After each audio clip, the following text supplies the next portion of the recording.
Well, it is time for my favorite show we do all week, buddy. It is the show where you, the listener, do all of the show prep and work for us. Yeah.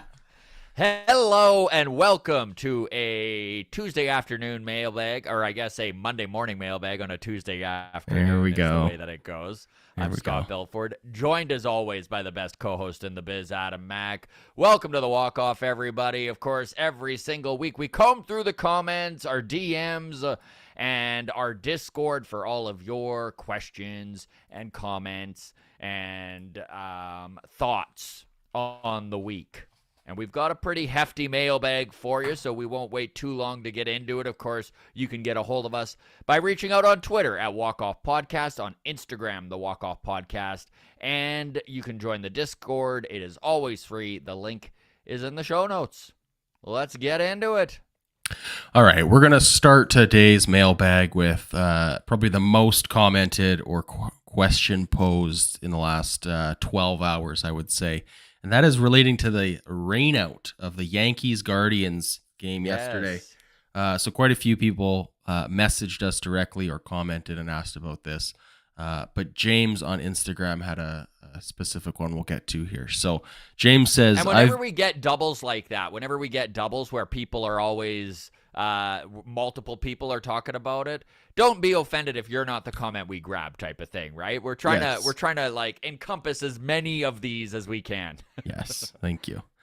So James said, I've been seeing a lot of comments online complaining about the rain out last night and the MLB, quote, rigging it for the Yankees. I've only gotten into baseball in the past few years. Can you explain why the MLB would rig it and how this rain delay benefits the Yankees? Okay, I love this comment for a few reasons because online has been going nuts about this rain out on both sides. Mm-hmm. So the rigging it for the Yankees crowd, as much power as MLB has, and as much as they obviously love big market teams like the Yankees and the Dodgers and the Giants and the Braves being in the postseason, are going as deep into it as they can. Newsflash, gang, they can't make it rain. They can do a lot of things. They can change all the rules in the game, but they do not have control over the weather. So as for it actually being rigged, I don't know about that. I mean, a lot of the complaints from Yankees and Guardians fans is that day off they had between game 1 and 2, which in a 5-game series where they're not on the road, just sitting there in New York waiting to play game 2. Yeah, it's kind of weird. I don't understand it. I understand why they were trying to divide up the games, right? So there were different games running on every day, but just a weird scheduling thing there. Here's one thing interesting with this rain out last night is I don't think the MLB knows how to control the weather.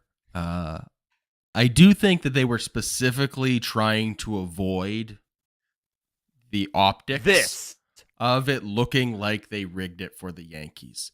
Obviously, the postponement benefits the Yankees, and we'll get into why in just a second here. But there was a lot of Yankees fans, or a lot of fans in that stadium, sitting through the rain, expecting a game to get started.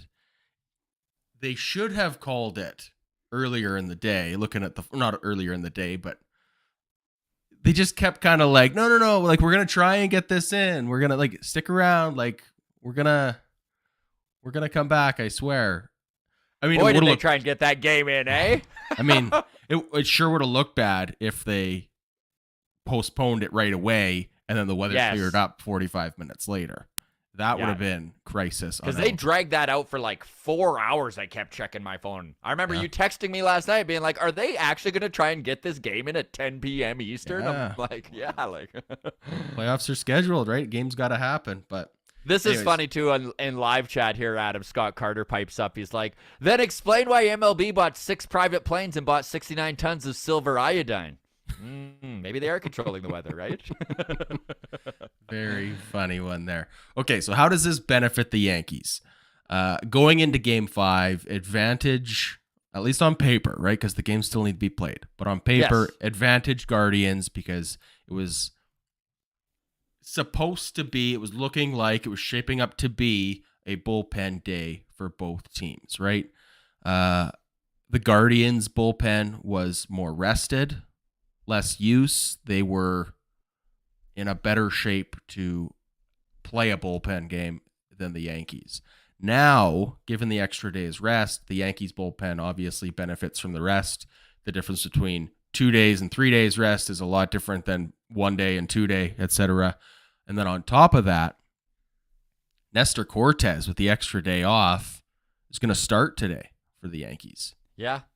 Instead of Jamison Tyon, who... That is a big deal. I mean, just putting it in perspective for everyone, because there are I'll even read a Yankees tweet here. So it says, "I'ma break it down as simply as I can. Yankees don't have an advantage because of this postponement. Guardians don't have an advantage because of this postponement. You know who does? The Houston effing Astros, right?" So bitter Yankees fans there. Already kind of putting, as you love to say, the cart before the horse, Adam. Yes. And looking ahead here. Yes, but it is, if you just break it down in any kind of starting rotation, they're getting to put their pseudo number 1 in instead of their number 4. Of course it's advantage Yankees. It is advantage. That Yankees fan who said that, not entirely wrong. No. Like, the Astros are going to, well, have a big advantage now. Big advantage. So that does benefit them. I suppose, okay. Game 2 took place Friday, October 14th. That was Shane Bieber versus Nestor Cortes. Here we are now. What is this? 3 days rest. Saturday, Sunday, Monday off. Nestor Cortes going to pitch on 3 days rest. That's short rest. Short rest. Yep. 4 days would be typical rest for a 5-pitcher rotation. First time Cortes has done that this year, by the way. True.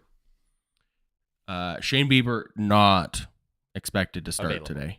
Terry Francona said we will not pitch Shane Bieber on short rest. So advantage Yankees. However, if the Guardians can get through this Game 5 today, Astros face Shane Bieber in Game 1. So gotta love how that lines up for the Guardians. All right. Great question. Great comment from everyone who touched on that. Yeah. Next comment comes in from Rick. This one made me laugh, actually. So Rick said, "Who the F even are you guys? I'm a Dodgers fan, and after watching Long Toss on Sunday, great format for a show, by the way. Just wish you covered more MLB stuff and less Blue Jays. I deep dived your channel and went through your interviews section. Again, mostly Blue Jays, it seems.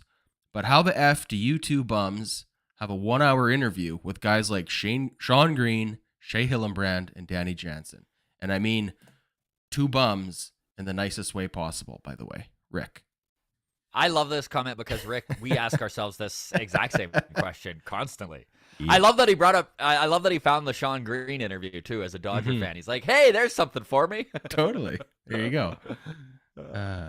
I will say, I mean, thanks for the kind words about the Long Toss show that we do. Anybody that is new here, just finding the channel, we do a 2-hour roundtable discussion with other content creators Sunday night. That's live on YouTube for 2 hours. We do that every Sunday. We are slowing down for the off season, so that's going to go to monthly throughout the off season, and then in probably like March, as spring training starts to ramp up, that'll go back to being a weekly thing on Sundays. So as far as covering more MLB stuff, maybe that's something we can look into doing on I mean, we Long probably Toss. will over the offseason because the offseason does get thin on news, and we are going to continue to make content.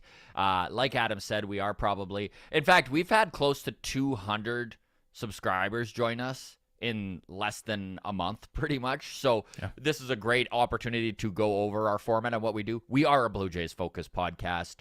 We're always going to be a Blue Jays-focused podcast because Adam and I are giant Blue Jays fans.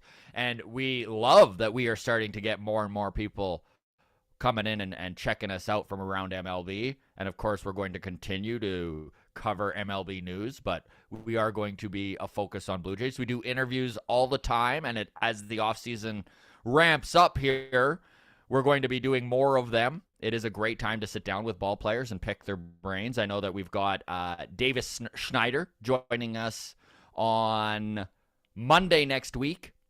Now, Davis is a Toronto Blue Jay farmhand. He's with the Buffalo Bison. He probably had one of the most surprising seasons of 2022. He started in low A as a 24-year-old and has moved all the way up to AAA and has not faltered at all. So it's going to be cool to talk to him.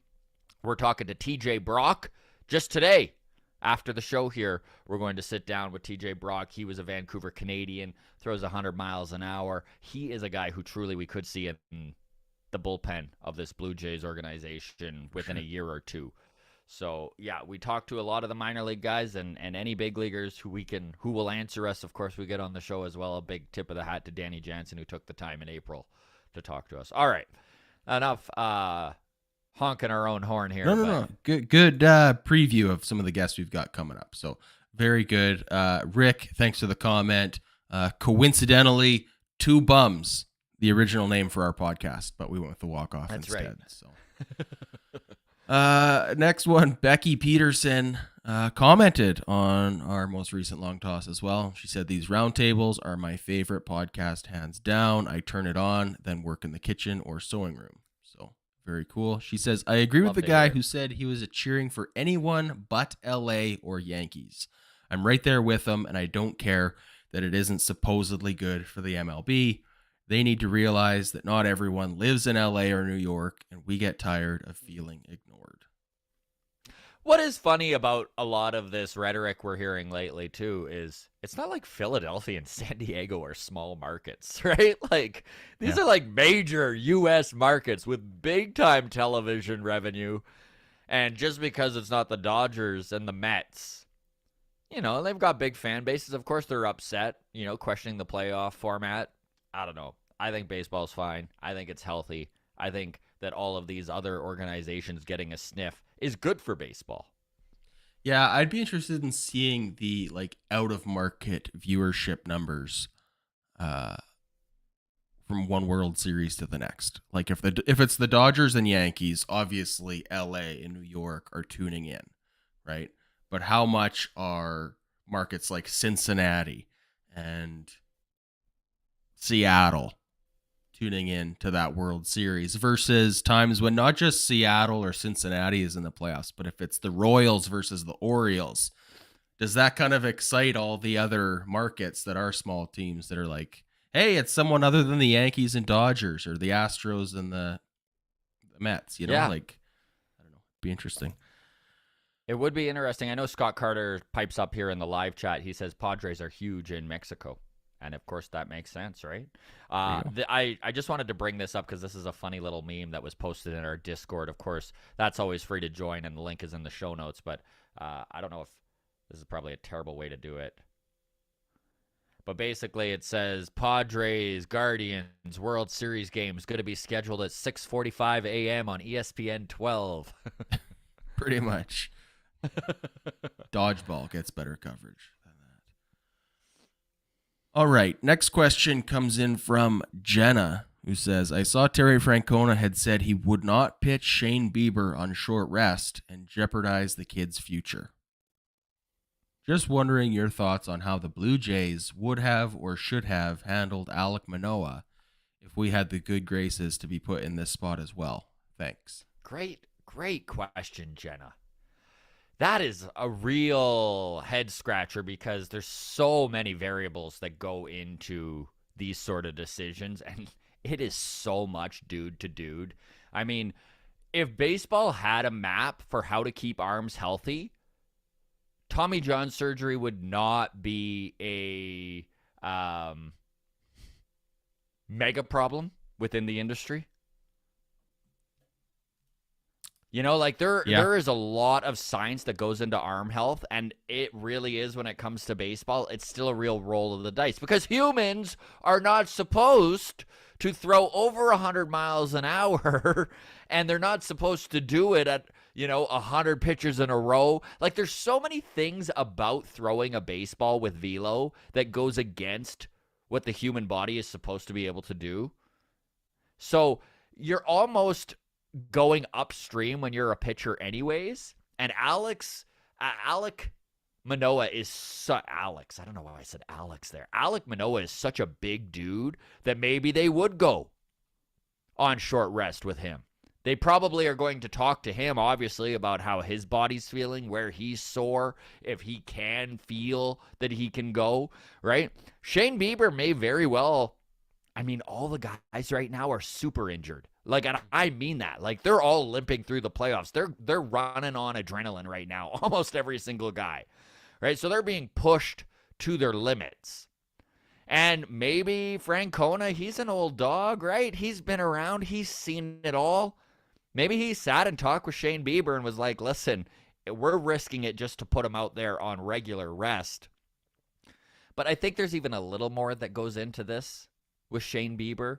And obviously, we already talked about putting the cart before the horse. But Shane Bieber does line up for Game 1, Game 4, and Game 7 of the ALCS if they manage to get past this New York team. I mean, if you can send your ace out 3 times in a series, buddy, and that could be all this is. Maybe he looks at it and he's like, you know what? Savelli's going to give us a good enough chance. We're going to go mostly bullpen anyways. We got the extra day of rest there. We've got a strong bullpen. Will he go out and will we see Emmanuel Clase get 7 outs again? Like, maybe. Maybe. I mean, that's a great point about having confidence in your bullpen, trusting in Savale. I don't know. They're, again, cart before the horse, counting our unhatched chickens, but Yes. Real advantage to pitching Shane Bieber 3 times against the Astros, potentially. And I think that is when we see Shane Bieber pitched on short rest. If there's ever a time, it'll be in the championship series because let's face it, you're right there, right? Yeah. You're right there. Yeah. You don't often get that close. So. Lots of guys never do. Most move on. guys never do. Great question, Jenna.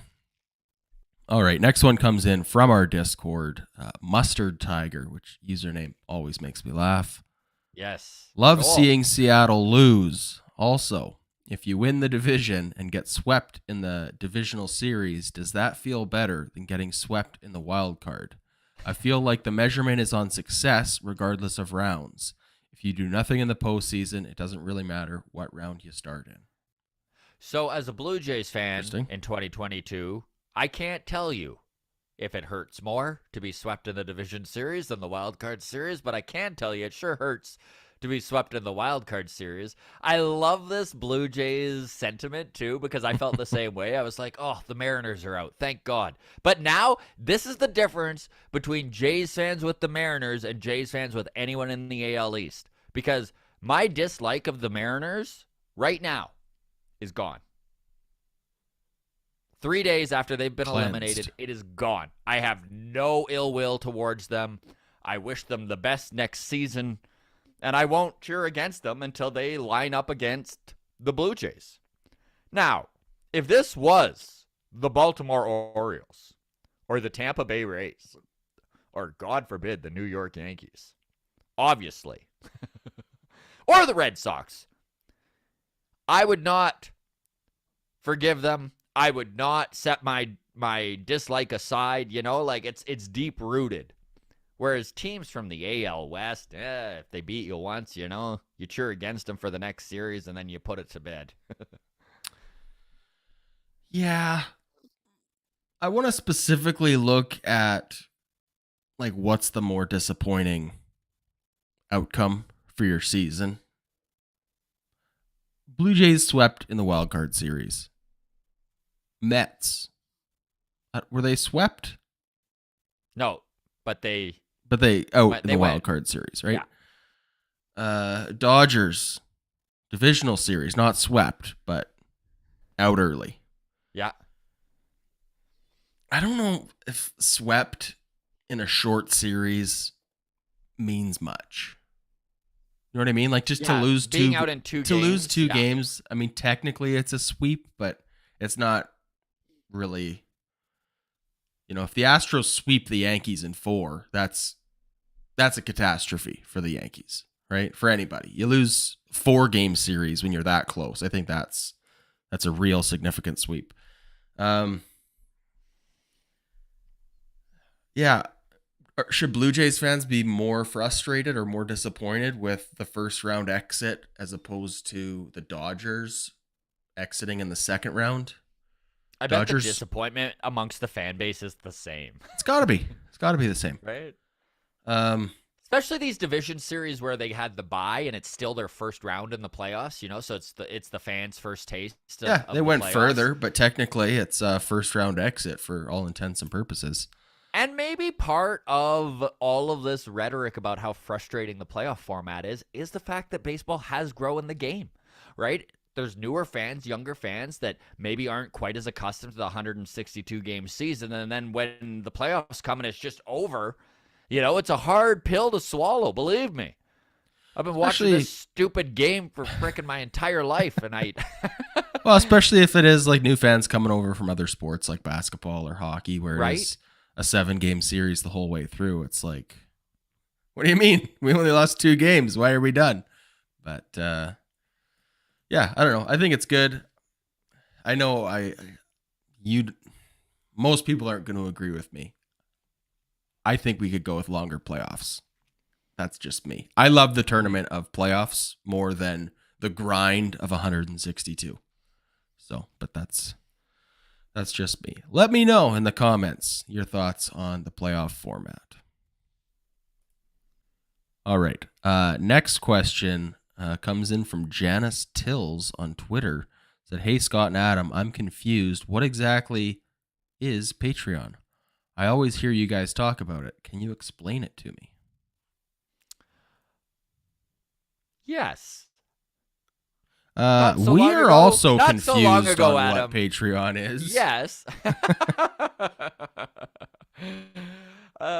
Yeah, up until we started doing this podcast, I didn't know what Patreon was either. And basically the idea of it is, Scott Carter says it's virtual begging, LOL, which is yes. I mean, it's a harsh way of putting it, but for more or less, that's basically what it is.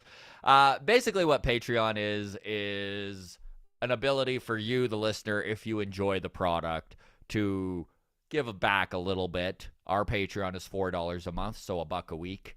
And basically what that allows you to do is get all of our interviews after they are done, unedited, in their full form. That's going to be up for you, okay? For the most part, we don't really believe in putting our product behind a paywall. So this is much more of a you like what we're doing and want to help out type of thing than it is we're going to provide a bunch of extra stuff.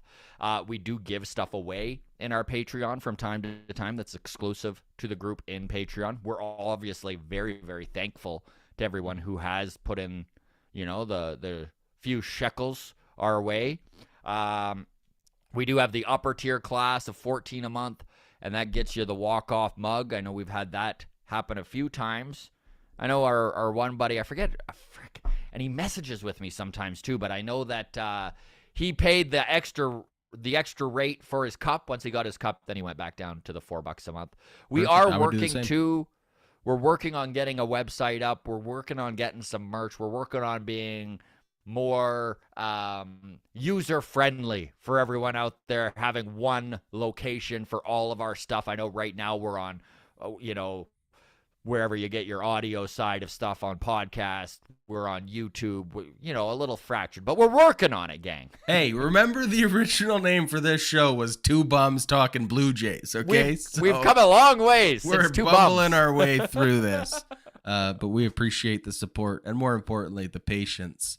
Virtual begging along the way. Scott Carter, all right. Virtual begging is basically it.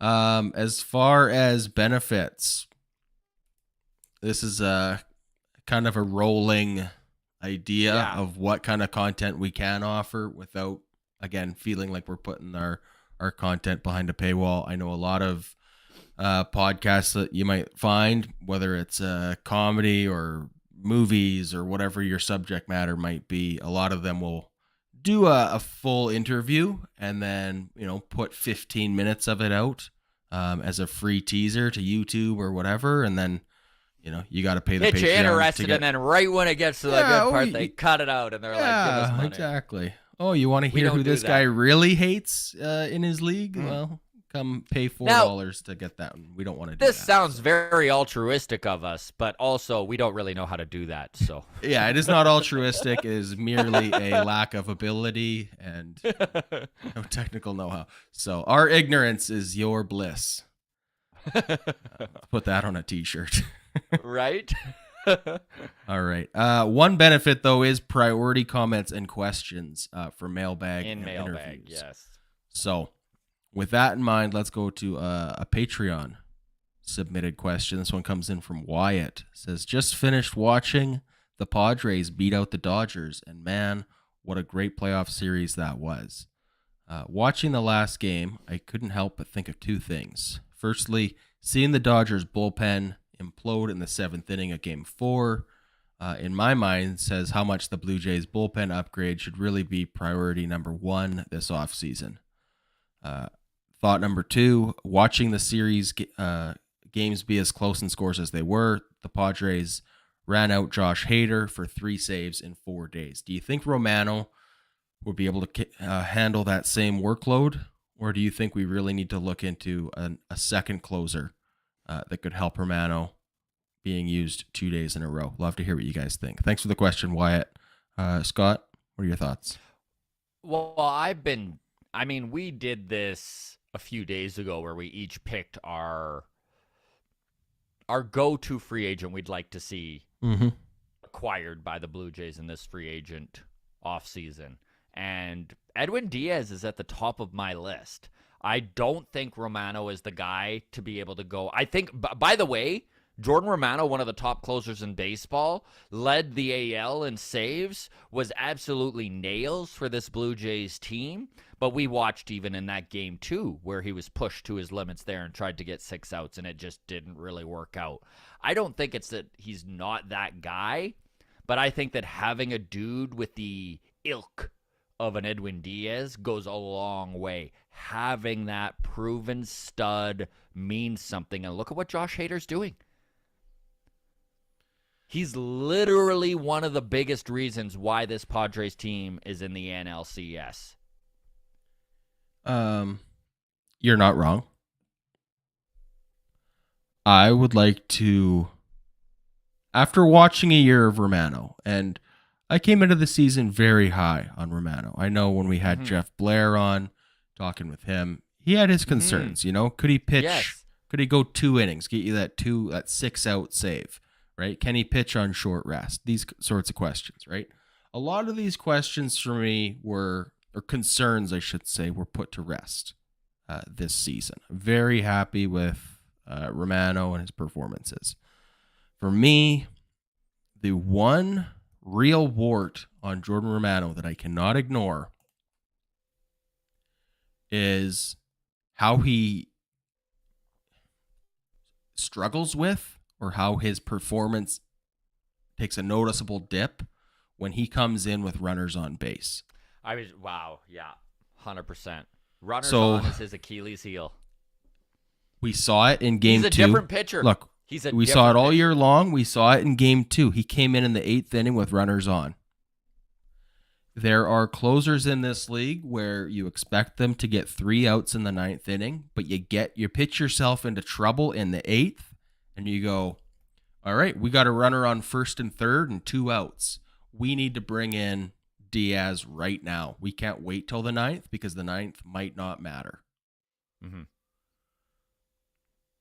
Jordan Romano, for me, up- is not that guy, Scott. I agree. want to I see agree. him come in the 8th with runners on base. There are other guys I would want to see ahead of him with runners on. And that is, for me, that is a big big strike against him. I do not trust him. I would rather see him pitch six out saves if he's coming into the 8th with nobody on. Yeah, come in at the start of the 8th if you're that worried. I trust 100% of the time. Clean inning Romano, give it to me. But like you said, right, runners in scoring position or even runners on base, and he's a different pitcher. And you know who was the best pitcher on this team for leaving runners on coming into a game with men already on base? Tim Meza. And sometimes it doesn't work out. And sometimes it doesn't work out. We watched it happen in game 2. I know a lot of people shit all over John Schneider for bringing in Tim Meza, but you go through the numbers, and Meza was literally the best on this Blue Jays bullpen at leaving guys inherited runners on base. And it didn't work out. And it's not the way I would have done it either with Carlos Santana coming up and flip him around to his strong side. There were reasons to question John Schneider's move in that moment. But you know what? Like, while we're talking runners left in scoring position, Jordan Romano struggles. Yep. So, yeah, I think that needs to be addressed this offseason. Great comment, Wyatt. We either need a rock-solid setup man or, a improvement at closer and make Jordan the setup man. I wanted to bring something up. I've been meaning to bring this up for weeks now, and I just keep forgetting. I want to just give a shout-out to John Dick in Kelowna. He's one of our Patreon. He reached out personally on my personal Facebook account about my comedy album and just mentioned that he listened to it and really enjoyed it and thought it was very funny and just like, yeah, so I just want to just say to John, thank you, buddy. Like, I know it seems weird for, I don't know. I put so much work into that freaking comedy album, and to have positive things said about it from strangers is pretty cool. So, John, thank you. Your wife has to say it's funny. Your mom and dad have to say they loved it, even though we all know they hated it. But yeah, when a perfect stranger owes you nothing, says kind words, that's pretty nice. So. It's pretty cool. Okay, by the way, stay together for the cat, or is it staying together? Staying together for the cat. Available everywhere you get your music. Absolutely. Spotify, Apple.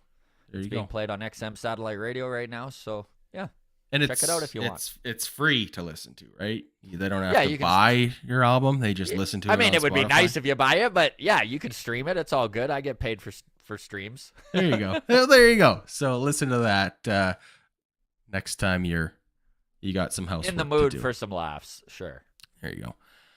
All right. Final question of the day comes in from Marcus G on YouTube. And I can't tell you how much I loved this comment.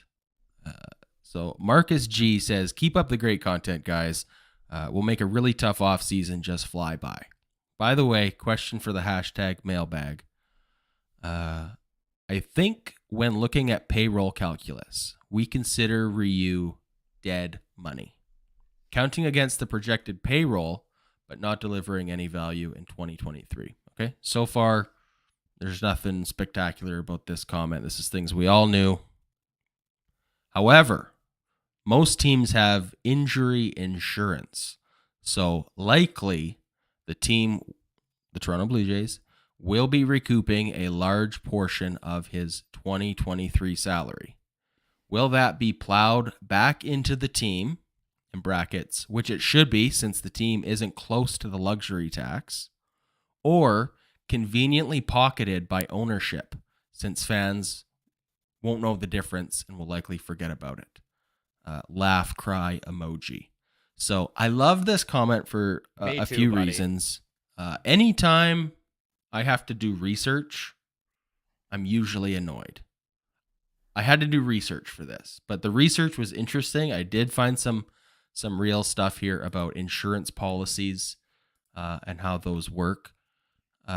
Turns out Marcus is 100% correct. I don't have confirmation on whether the Blue Jays specifically have insurance specifically on the Ryu contract. I can't confirm that. It is likely, and from what I've found online, it is probable the Blue Jays do have insurance on this Ryu contract. So I looked into it. Here's this article from the Washington Post. This is published from 2016, and this is related to Steven Strasburg, specifically with the Washington Nationals, but the details here within do apply to this situation. So basically, it is up to clubs privately to insure contracts of their players.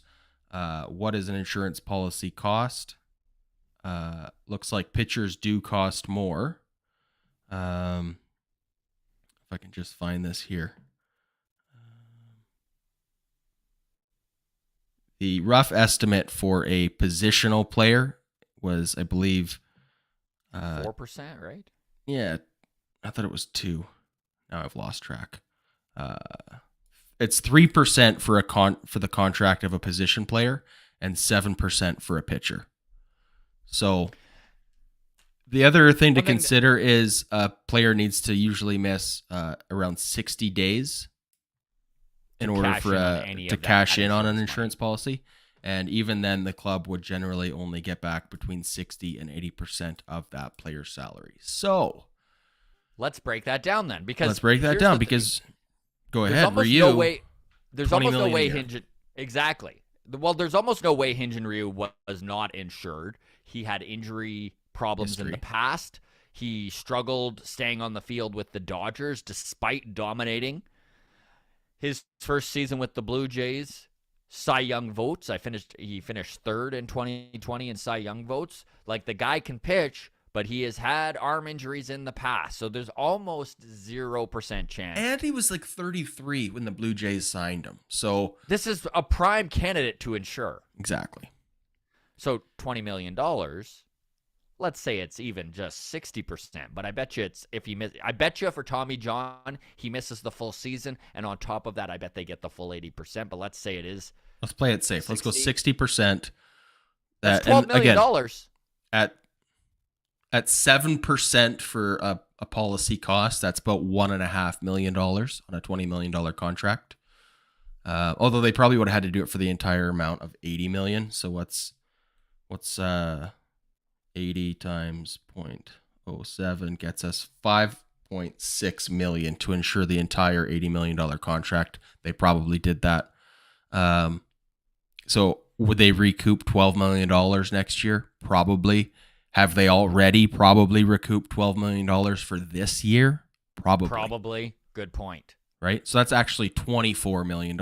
Again, on the conservative side, this is with a 60% payout estimate, right? So we're looking at... They're paying for Yusei Kikuchi with Ryu's insurance money. Basically, yeah. I mean, that's a great way to look at it. So here's another good point that Marcus made, is that injury dollars do count towards a team's total cap hit, if you will, right? The number that builds towards the luxury tax. So the $20 million last year was included in our number. The $20 million this year is included in our number. So when the typical sports fan looks into what is the Blue Jays payroll for 2023, they're going to see $150 million roughly, right? But that's not the net cost of what ownership is putting into it. So this is a really good point. I think that there's going to be an extra $20 million, let's just say, between last year's insurance policy and this year's insurance policy that should be spent. There's no reason I it was shouldn't just going to be. say, which if you're going to do the math on that and the Blue Jays payroll sat at 183 this year, they should frickin' hit 200 next year, and that won't even be an actual increase. It won't be. And here's the other thing, too, is this is the final year of the Ryu contract, 2023. He's a free agent after this. So there's no reason, if we expect him to miss the entire season, which, again, coming off of Tommy John for the second time, being older, likely, he's going to miss a good chunk of time. I mean, it looks like he might line up to return in September, but even then, I wouldn't want to see it. Right? Okay, so, yeah, for whatever that's worth.